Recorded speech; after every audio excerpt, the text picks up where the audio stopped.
के लेख्ने तिमी नै थियौ र भगवान। आफ्नो हालत देख्दा त शङ्कै लाग्छ तिमीदेखि यति निर्दयी कसरी भयो भनेर।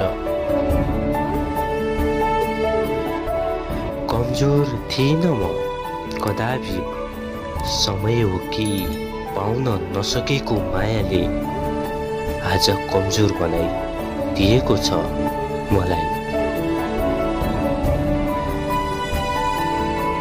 कहाँ थाहा थियो र मलाई तिमीलाई गुमाएँ भने मैले आफूले आफूलाई पनि गुमाउनु पर्छ भनेर।